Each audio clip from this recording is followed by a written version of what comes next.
maganda at mapagpalang umaga po sa ating lahat. At sana po ay magandang ating araw, magandang ating gising. Amen? Praise the Lord. So, sa umaga po mga kapatid, inaanyayahan po muna lahat mga kapatid na tatayo para sa ating opening prayer mga kapatid. Bilang paghahanda sa ating pag-aaral, mapaalala mula sa salita ng Panginoon. Praise God. Hallelujah, Lord Jesus. Panginoon, sa umaga nito na narito Panginoon, yung mga anak Panginoon, dumudulog sa iyong paanan.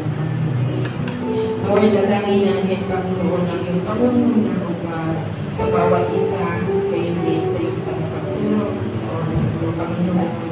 We pray, Lord God, na ikaw ang patuloy na Panginoon.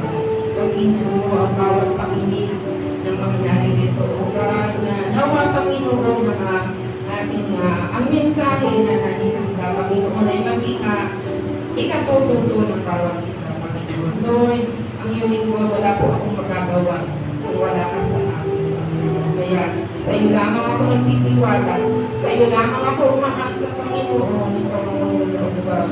Ganyan din na pray, O Lord, ang mga kapatiran na wala pa, O God, nakapunta pa lamang dito sa bahay pa ng bahan, Panginoon. We pray ang iyong pag-iinag ay sa kapatiran, Panginoon.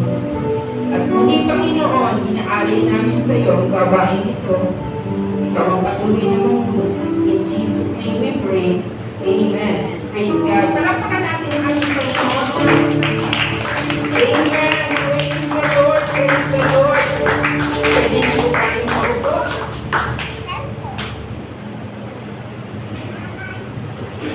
Amen.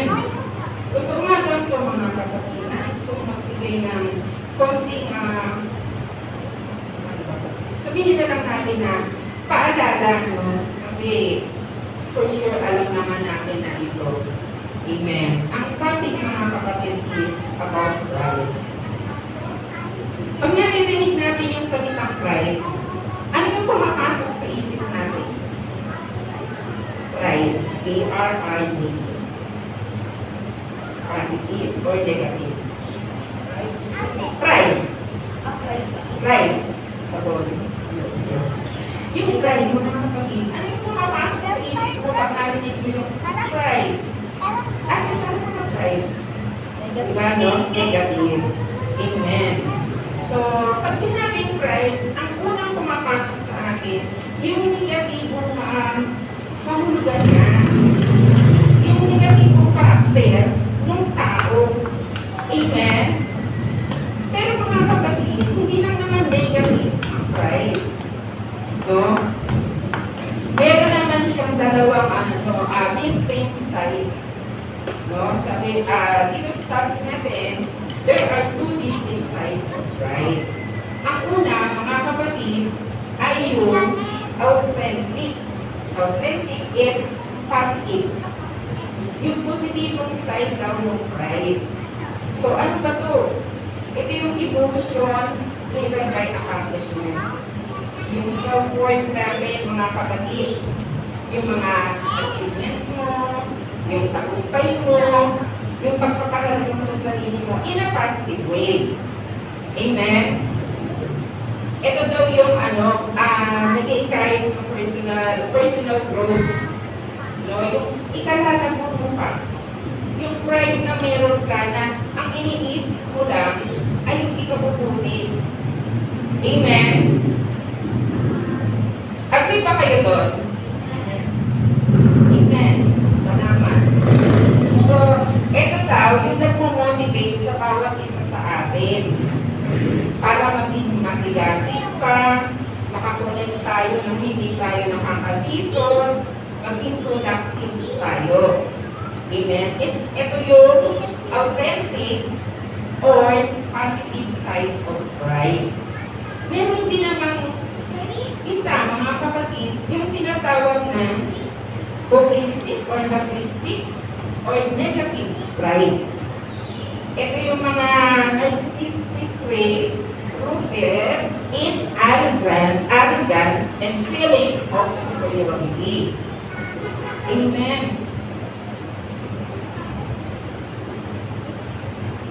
Ayan. Sila yung mga manipulative, yung mga arroganteng tao. Amen. Yung walang ibang mahalaga kundi yung sarili nila.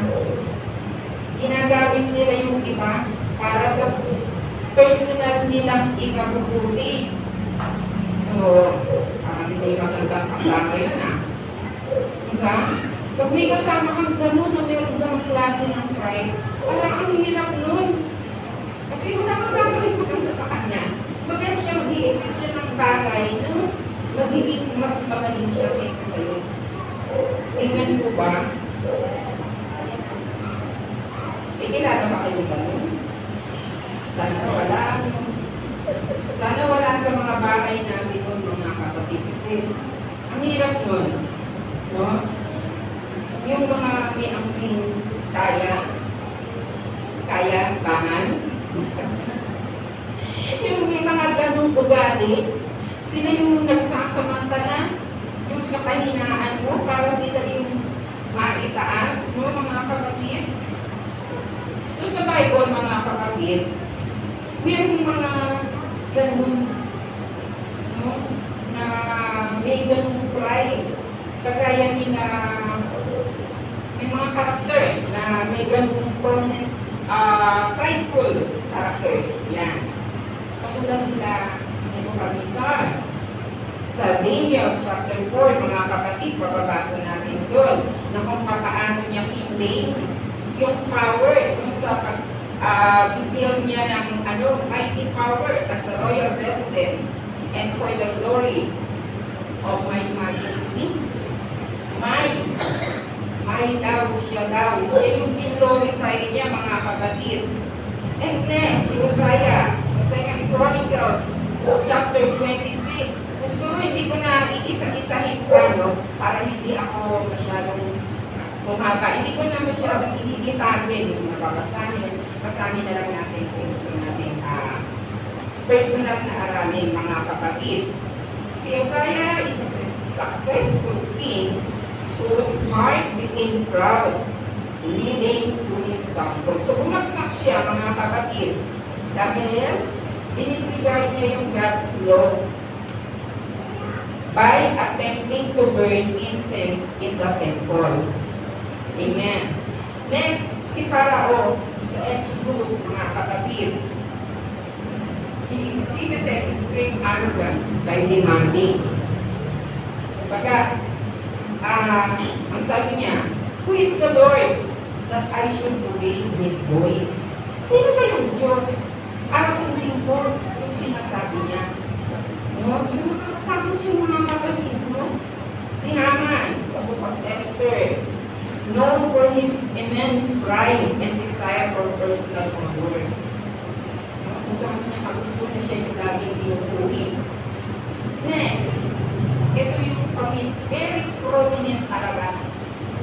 Ang pakagaling nito talaga. Kilala nyo? Si Satan. Ang dami niyang hiniglay, mga kapatid. So naman, mga kapatid, hindi tayo magkaya ng isa sa mga ito. No? Meron din naman mga karakter sa Bible na masyado silang mapagpakumbaba. Yung humility, talagang nasa kanila. Una ang ating Panginoon sa Kristo.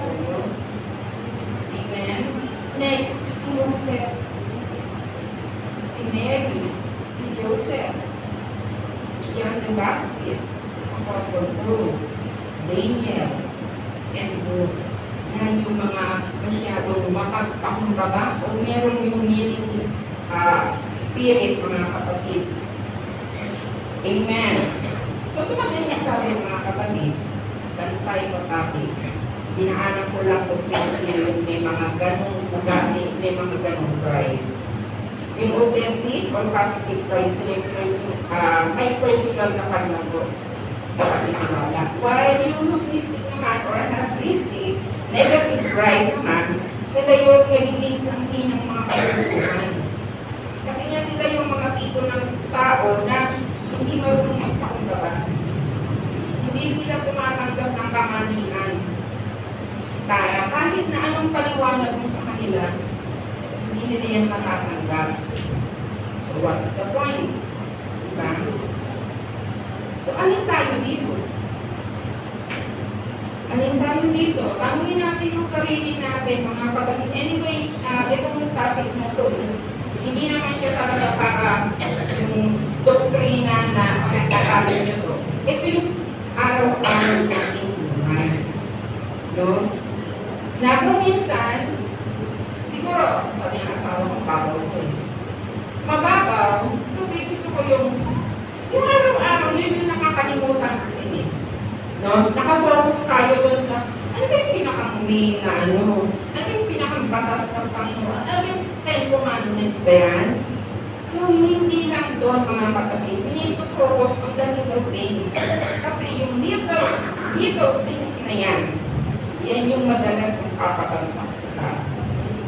Amen. Lalo na itong pride na to. So, mahalaga mga kapatid na lagi natin i-check yung ating mga puso.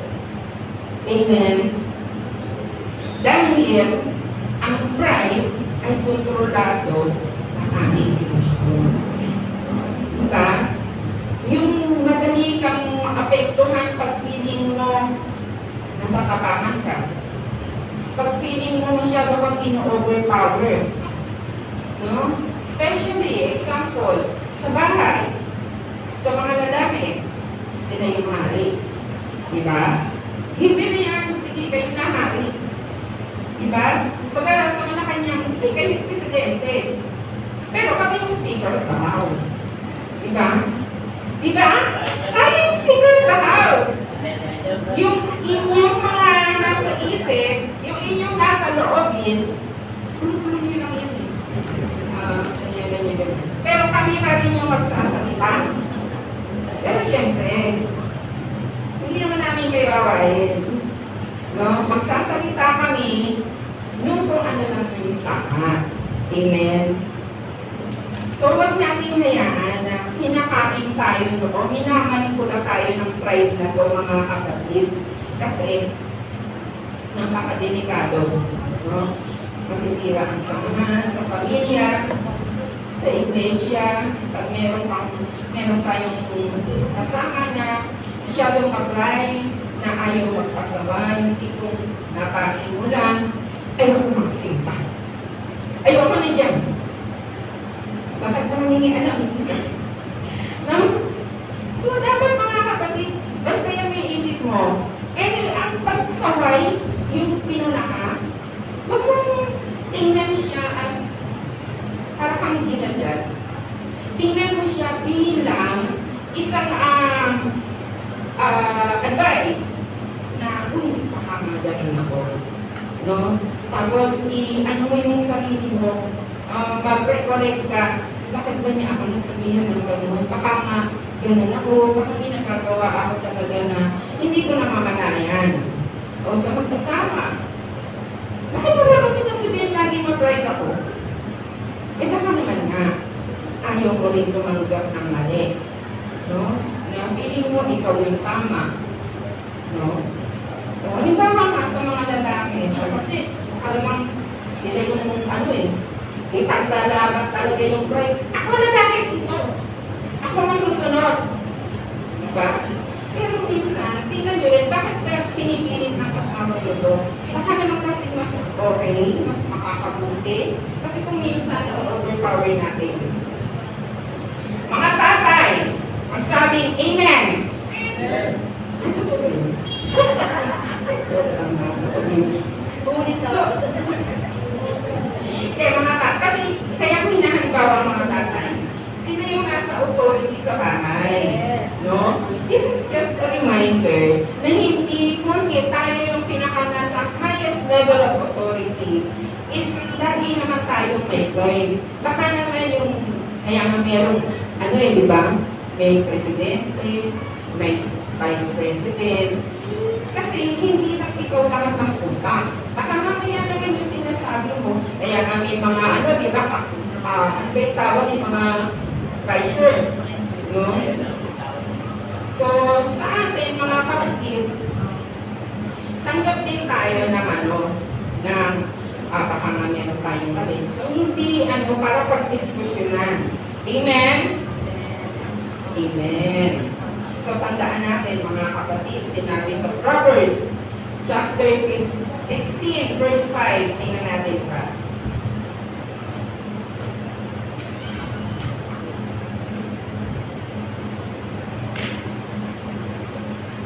Sa Tagalog, mga kapatid, bawat palago sa puso ay kasuklam sa Panginoon. Bagaman maghawak sa kamay, ay walang pagsalang parurusahan. O diba? Palago. Pag yung puso mo daw, masyado kang proud, no? Delikado rin. Ayaw ng Panginoon yan. Hindi lang basta ayaw, kasuklam-suklam. Amen? So, patandaan natin yan, mga kapatid. Kaya dapat mag-heart check tayo palagi. Baka naman, nag-over, na tayo, power of authority. O masyado na natin nakiklaim na masyado na tayong magaling. Amen? So, hindi naman siguro nakakababa ng moral o pagkatao kung tayo ay nagpapakumbaba. No? Kumbaba ka, walang away, walang gulo. Kasi kung pareho kayo, let's say, ang lalaki, ang babae, may parehong dito, no? Para tayo kung nasa sapungan. Ang bahay natin hindi natahanan. Cockpit arena lang. Amen? Yung, alam niyo yun, kaya minsan, pag nanonood ako ng mga vlog ng teachers, no? Ang tatay bakit mo na kanya? Kasi yung tawag ng nanay ko sa kanya. Diba? So, dapat tayo, maging halimbawa, ibaba natin ang pride natin para sa ikabubuti. Amen? In fact, mga kapatid, pag nagpapakumbaba tayo, hindi tayo nawawalan. In fact, nagiging pa tayo. Nagiging tayo ng peace. No? Nagiging maayos ang samahan, panatag, ang buhay, ang relasyon. Nagiging tayo ng wisdom. No? Natututo tayo. Bakit? If you accept suggestions, corrections, natututo ka. Hindi naman kung tinuloy ka, tama ka siya. No? Kaya ngayon yung i-check mo rin. Aaralin mo rin. Babalikan mo rin. Bakit ba niya ako nasasabihin ng ganito? Baka nga. Diba? Meron akong mga maling moves, maling desisyon. And then, begin God's nearness. No? Napapalapit tayo sa Panginoon. Amen ba? Gusto nyo ba yun? Napapalapit tayo sa Panginoon? Gusto mo, amen. Amen? Amen. Kasi yung pagpalapit ka sa Panginoon, hindi na yan basta. Okay. Ang hirap lumapit sa Panginoon. Diba? Kasi ang dami kakapyasin sa'yo dyan eh. Ang dami ibabawal sa'yo. Because man is holy. Walang makakalapit sa Panginoon. Walang may mga tinik-tinik sa walang makakalapit sa Panginoon ng may mga flaws. Kaya maging watchful tayo, mga kapatid, especially sa puso, yung nararamdaman ng puso. Kasi yung nararamdaman ng puso mo, inaaral ng isip mo yan. So kung ang puso mo, galit ka, ang isip mo, parehang isip, na ano pa ba? Ano ba yung ikakagalit? Bakit ako nagagalit? Ano bang nakakainis sa kanya? No? So wag natin hayaan nakakainit tayo ng pride na imamanipula tayo ng ating mga puso. If we desire spiritual growth, pride must die daily. Kasi daily, meron tayong araw-araw na pakikibaka sa buhay. Amen. Araw-araw may problema. Huwag nating isipin, wala na, bukas ka na. Wala na tayo, na-solve na natin yan. Every day, mga kapatid, may mga obstacles tayong kinakaharap. Teachable spirit is a sign of true maturity. Amen. Ganda ba naman pag teachable spirit ka, nagmamature tayo. Amen. So, ang sabi dito sa text, mga kapatid, sometimes the bravest thing you can do is to lay your pride down and trust God instead. Ibaba natin yung pride, magpakumbaba, at magtiwala tayo sa Panginoon. Amen? Kung lagi mo siyang naririnig na gano'n, or kung meron tayong mga nakakasalamuha, o may tao tayong nakakasama palagi, na lagi kanyang sinasabihan na gano'n, bagaman sa sarili mo wala ka nang ginagawa, iwala ka sa Panginoon. Hayaan mo ang Panginoon ang siyang mag-correct sa Kanya. Amen? Sabi nga sa James, chapter 4, verse 10, magpakababa kayo sa paningin ng Panginoon at Kanyang itataas kayo. Amen? So, magpakababa tayo. Hindi natin kailangan makipagtagi sa mga kapatid. Amen? Kasi, alam mo naman kung ano ka eh. Alam mo kung anong meron ka, alam mo kung yung limitasyon mo. Nabasa nga ako mga kapatid.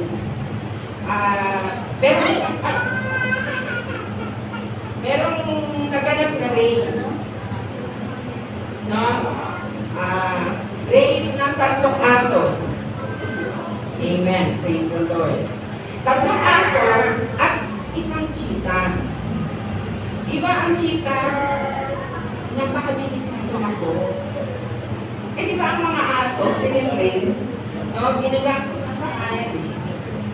So, sa race, mga kapatid, nung binuksan na yung harang, at nag-start na yung signal na ng go, amen,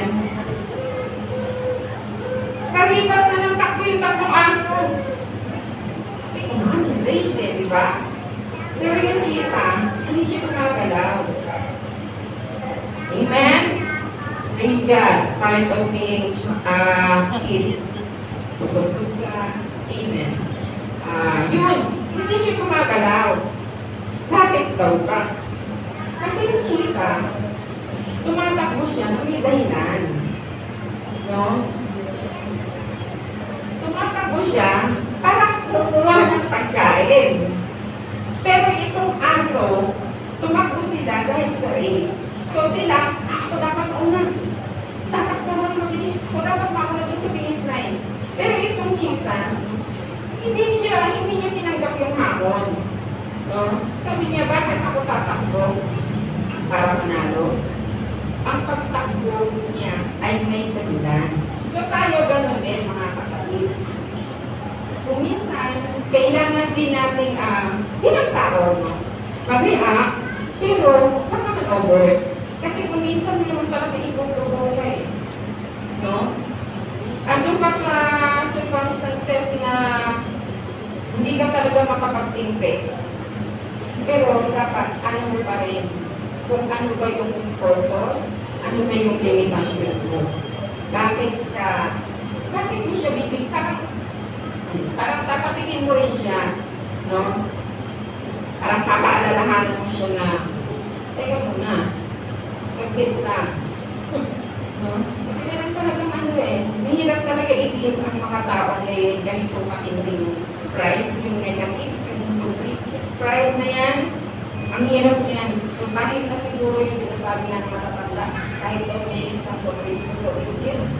Dahil ko naririnig sa lola ko yun. Kahit may isang Kristo ka sa dibdib. Amen.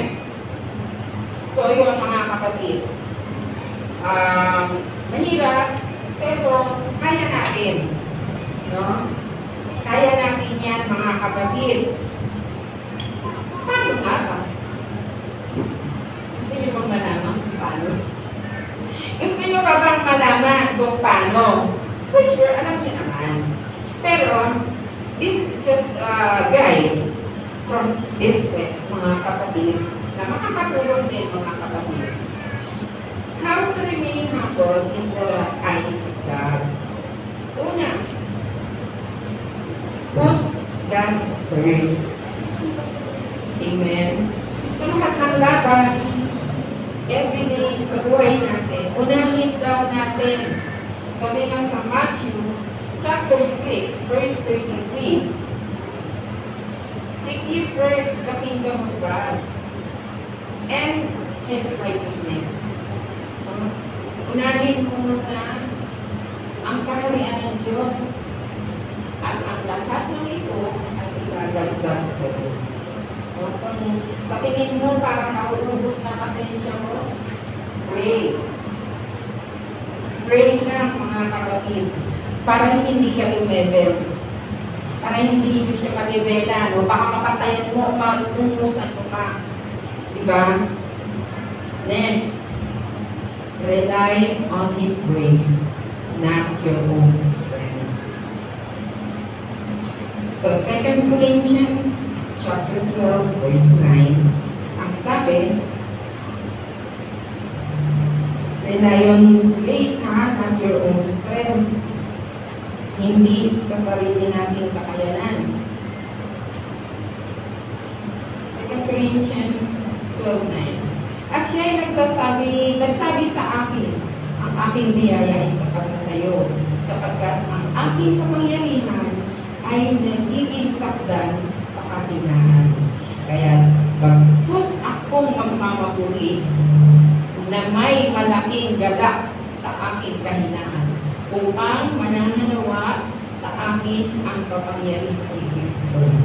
Amen. Praise God. So napakaganda ng sinabi mga kapatid, magtitiwala tayo. His grace is sufficient for us. Amen. So no worries. Wala tayong dapat ipagdalala. May Panginoon tayo na buhay. Next, invite humility daily. Sa 1 Peter chapter 5, verse 5, ang sabi, gayon din naman kayong mga kabataan, ay magsisuko sa matatanda. Amen? Mga kabataan, magsabing Amen. Amen. Magsisuko sa matatanda. Oo, kayong lahat ay mga bigkis ng kapakumbabaan na kayo'y maglingkuran sapagkat ang Diyos ay sumasalangsang sa mga palalo, datapwat nagbibigay ng biyaya sa mga mapagpakumbaba. Mapagpakumbaba, hindi mapagpakumbaba. Amen? Be humble. No, mga kapatid, daily. Sabi daily, bakit ba nilalagay lagi ang daily? Dahil araw-araw meron tayo may encounter. Hindi sinabing weekly. Huwag kang umasa na from Monday to Saturday, wala kang trials. Wala kang obstacles na pagdaraanan. No? Daily ang battle natin. Amen? Next, depend fully on the Lord. Sa Proverbs chapter 2, verse 5. 3, 5. 5.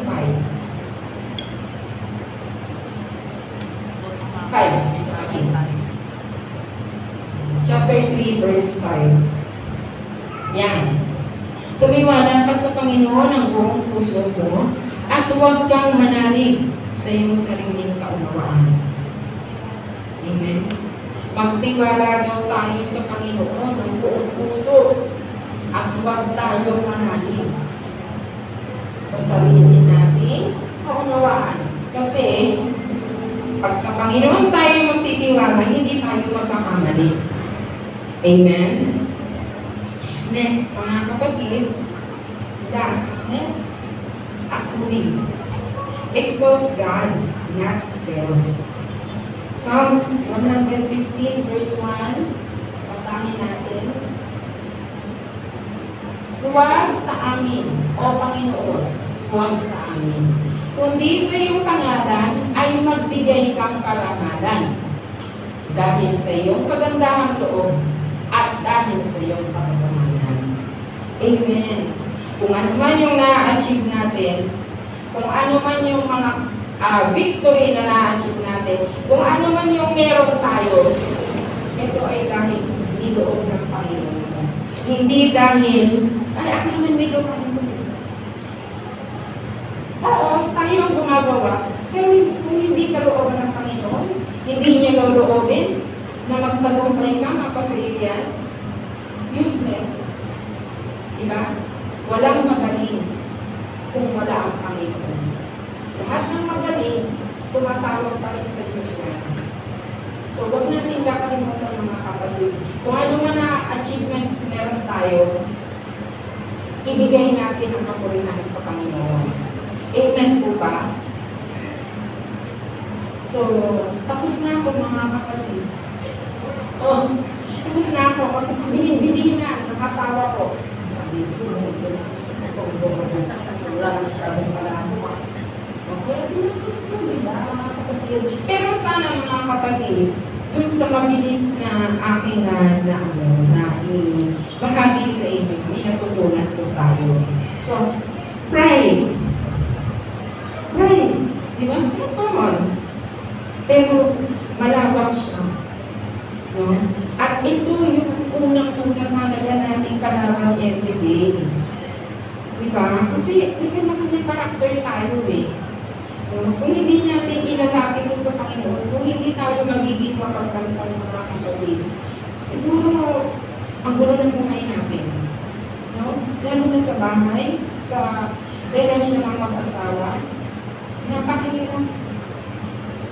Dahil pare-pareho tayo may pride. No? Okay lang may pride, pero mas pinili natin itong authentic. Diba? Kung tayo dun sa breastic na yan, negative din mga kapatid. So sana mga kapatid, may natutunan tayo. At maging mapag-mature tayo kung ano ba yung pride na meron tayo. Pakinabang ka yan, o nakakagulo ka na. No? Kung may nagsasaway sa'yo na, kapatid, ganito ka na. Mag-ano ka muna, bago kang mag-react, isipin mo muna sa sarili mo, bakit ganyan mo nasasabi sa'yo. Kasi baka naman totoo, hindi natin namamalayan. Kasi mas mainam na may nagsasaway kaysa yung hinahayaan ka lang. Di ba ang number one critic natin, yung asawa natin? Di ba? Sabi ko po yun. And mas gusto ko yun. Kasi hindi naman ako papunahin ni Sister Tess eh. Hindi naman sabihin ni Sister Tess, Carmen, parang masyado ka na. Masyado ka na proud sa sarili mo ah. O, Brother Joel, sabihin ni Brother Sandy, Brother Joel, parang di ka na ma-reach. Masyado ka na ano ah. Lumayaman ka yata ah. Hindi lumayaman. Amen. So, tanggap tayo mga kapatid ng mga puna, saway, no? Hindi yan kakitisuran, no? Sa halip, ikapatulong natin yan. Kaya huwag tayong madaling matisod. Walang Kristiyano na madaling matisod. Sign of immaturity yun mga kapatid. No? Ang tatagal na natin dito. Amen. At for sure, kung meron tayong personal na relasyon sa Panginoon, hindi tayo matitisod dati. Kasi alam natin na tama eh. No? At may time kasi na hindi natin alam kung ano yung nagagawa natin. Na mali na pala, o na sobra na pala tayo. Eh, salamat sa Panginoon dahil ang salita ng Diyos ay narito. Meron tayong natitingnan, meron tayong nagiging basihan, pamantayan para sa ating araw-araw na pamumuhay. So, may tanong po ba? Salamat. Wala na tanong mga kapatid, magbigay po tayo ng ating Sunday School offering. Sana po natuto tayo Sunday school, Sunday school, Sunday morning, Sunday school, Sunday school, Sunday school, Sunday morning, Sunday school, Sunday school, Sunday school, Sunday morning, Sunday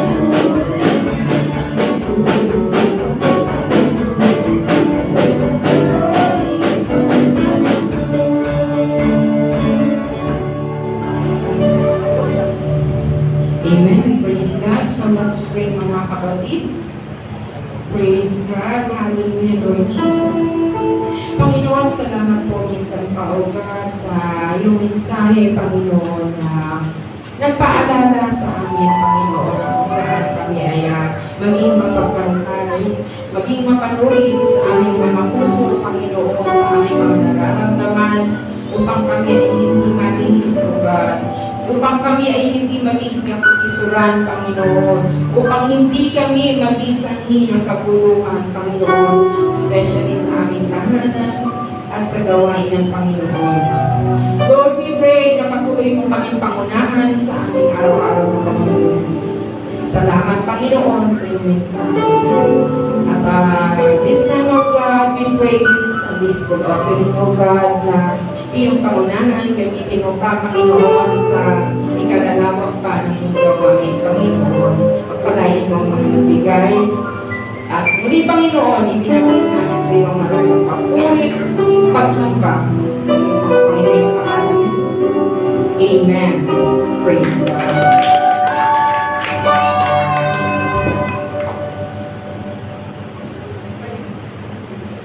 5 minutes break, Lord.